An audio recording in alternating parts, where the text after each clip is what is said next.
Oh my goodness, ladies and gentlemen. Oh my goodness, welcome. Welcome to Benchley Night. Oh, what a day it has been. I slept for 11 hours last night. I have no idea why. Wasn't behind on my sleep, but I guess it's this darkest time of the year thing.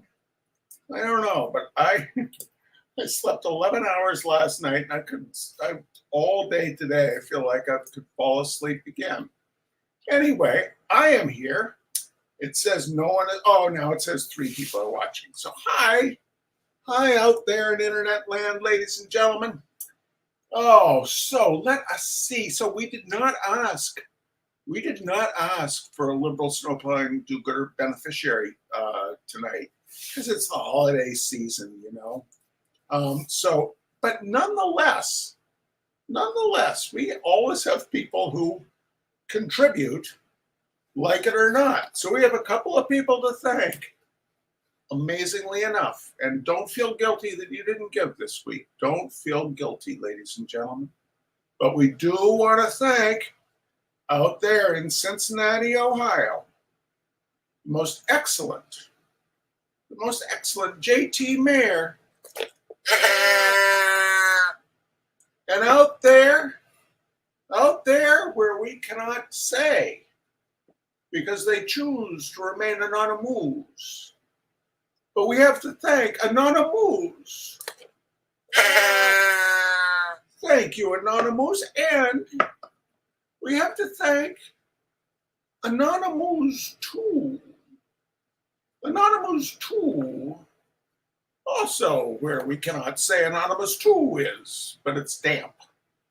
Thank you, Anonymous 2. Oh, the multiple unglets in a can. Thank you all. Now, it's very hard for me not to be able to thank a certain someone. But what I can do is mention that their mom, Miss Dorothea Hunter, Miss Dorothea Ronk Hunter, Aunt D, she sent, as she does every year, Royal Riviera pears. Royal Riviera pears here to Hadley Street in Massachusetts, in Bellows Falls, Vermont. And they are delicious pears, ladies and gentlemen. They are delicious pears. Only 1 in 1,000 have ever tasted a Royal Riviera. That's what Harry and David always used to say when I was a little kid. And so I've been hogging them ever since. But we want to thank Dorothea Ronk Hunter.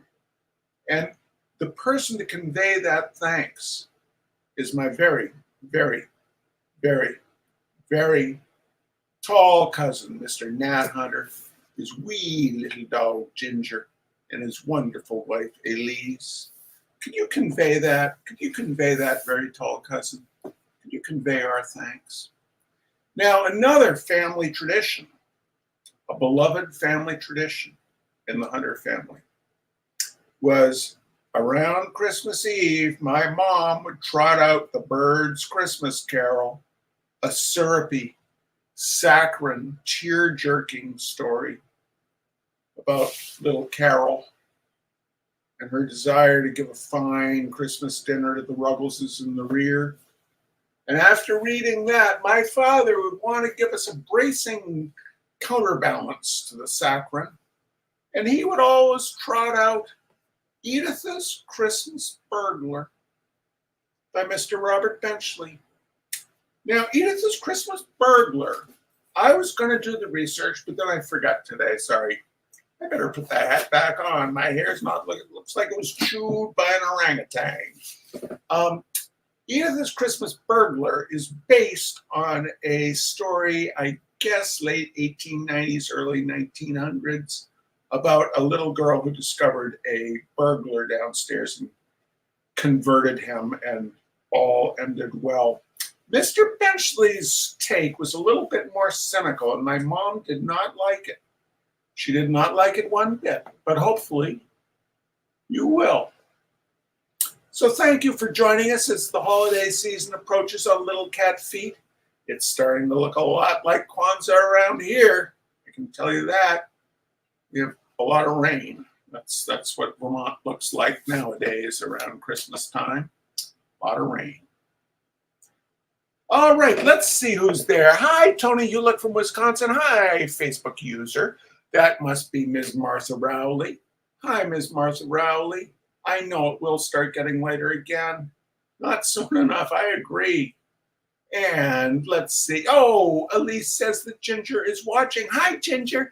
Your folks, they've got treats for you, right? Like in this Bob Ross mince thing. They've got something like that at the house, and it's full of dog biscuits. Just bark until they bring it out to you, okay? Hi, Judith. And hi, thank you for saying you will pass that on, Matt. I appreciate that. And hi, Robin.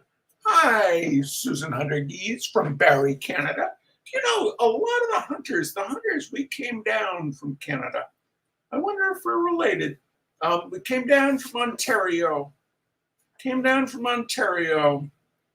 if the Yam gets elected again next September, we may be heading right back up to Ontario. So we'll be looking for you, Susan Hunter-Gees. All right, Facebook user says, yes, Facebook user is Ms. Martha Rowley. Editha's Christmas Burglar by Robert Benchley. It was the night before Christmas, and Editha was all agog. It was all so exciting, so exciting. From her little bed up in the nursery, she could hear Mumsy and Daddy downstairs putting the things on the tree and jamming her stocking full of broken candy and oranges. Hush, Daddy was speaking.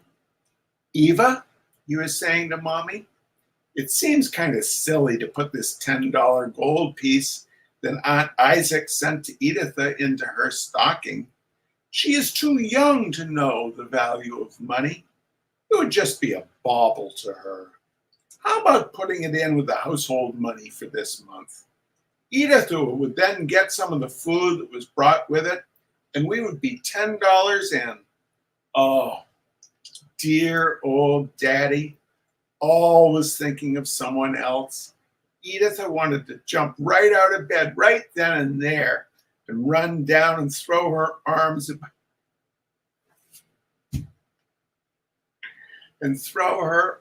about his neck, perhaps shutting off his wind. You're right, as usual, Hal, said Mumsy. Give me the gold piece and I'll put it in with the household funds. In a pig's eye, I'll give you the gold piece, replied Daddy. You'd nest it away somewhere until after Christmas and then go out and buy yourself a muff with it. I know you, you old grifter. And from the sound which followed, Editha knew that Mumsy was kissing Daddy. Did ever a little girl have two such darling parents? And hugging her teddy bear close to her, Editha rolled over and she went to sleep.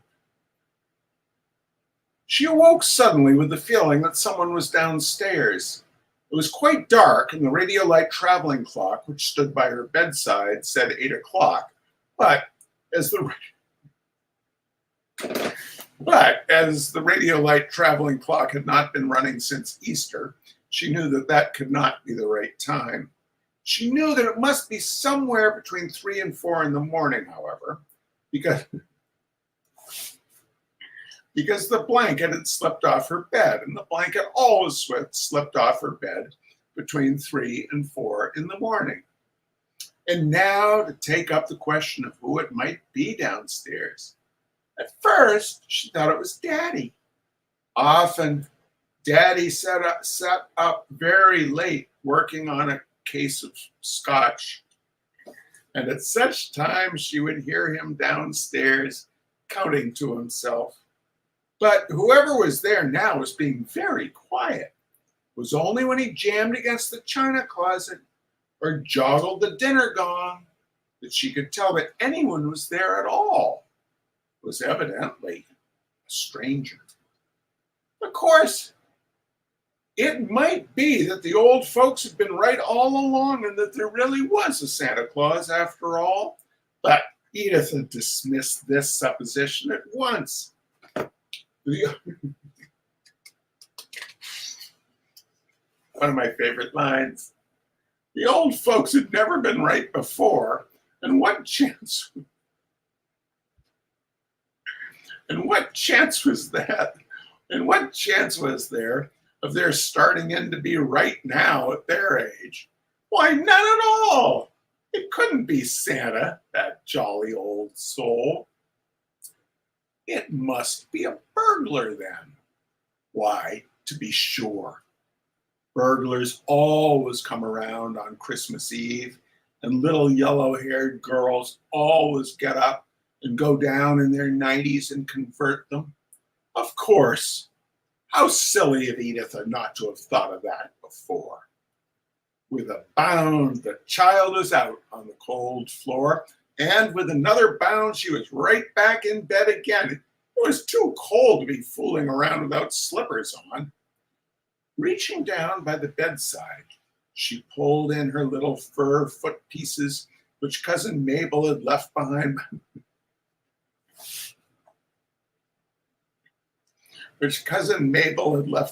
by mistake the last time she visited Editha, and she drew them on to her tiny feet. Then out she got and started on tiptoe for the stairway. She did hope that he would be a good-looking burglar and easily converted, because it was pretty gosh darn cold, even with slippers on, and she wished to save time. As she reached the head of the stairs, she could look down into the living room, where the shadow of the tree stood out black against the gray light outside. In the doorway leading into the dining room stood a man's figure, silhouetted against the glare of an old-fashioned burglar's lantern, which was on the floor. He was rattling silverware. Very quietly, Editha descended the stairs until she stood quite close to him. "Hello, Mr. Man," she said. The burglar looked up quickly and reached for his gun. "Who the hell do you think you are?" he asked. "I's Editha," replied the little girl in the sweetest voice she could summon, which was not particularly sweet, as Editha had not a particularly pretty voice. "You's Editha, is yous?" replied the burglar. "Well, come on down here. Grandpa wants to speak to you."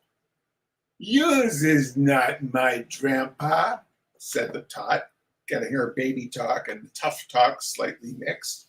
"Yous is a straight, big, bad burglar." "All right, kiddo," replied the man, "have it your own way. But come on down. I want to show you how you can make smoke come out of your eyes. It's an old Christmas game." "This guy's as good as converted already," thought Editha to herself. "Right away, he starts wanting to teach me games. Next, he'll be telling me I remind him of his little girl at home." So with a light heart, she came the rest of the way downstairs, and she stood facing the burly stranger. "Now you sit down, Editha," he said, and gave her a hearty push, which sent her down heavily onto the floor. "And you stay there, or else I'll mash you one on that baby nose of yours." This was not in the schedule as Editha had read it in the books, but it doubtless was this particular burglar's way of having a little fun. Oh, he did have nice eyes, too. "That's naughty to do," she said scoldingly. "Yeah?" said the burglar, and sent her spinning against the wall. "I guess you need attention, kid. You can't be trusted." Whereupon he slapped the little girl. Then he took a piece of rope out of his bag, and he tied her up good and tight with a nice bright bandana handkerchief around her mouth, and he trussed her up onto the chandelier. "Now you hang there," he said, "and make believe you're a Christmas present. And if you open your yap, I'll set fire to you." Then, filling his bag with the silverware and and Daddy's imitation sherry, Editha's burglar, tiptoed out by the door. As he left, he turned and he smiled. A Merry Christmas to all, and to all a good night, he whispered, and he was gone. There's a picture. Here's a picture, ladies and gentlemen. There's the burglar. A Merry Christmas to all, and to all a good night. And when Mumsy and Daddy came down in the morning, there was Editha, up on the chandelier, sore as a crab. So they took her down and they spanked her for getting out of bed without permission. All right, ladies and gentlemen, that ends this heartwarming little pre-Christmas tale. Next week, let me know, would you rather have the lengthy Bird's Christmas Carol, or would you rather have No, Virginia, there isn't a Santa Claus? That's your choices. Let me know. We're all ears. You take good care and have a wonderful, wonderful holiday season. And very tall cousin, you thank Aunt Dee for me, okay? Bye-bye, everybody.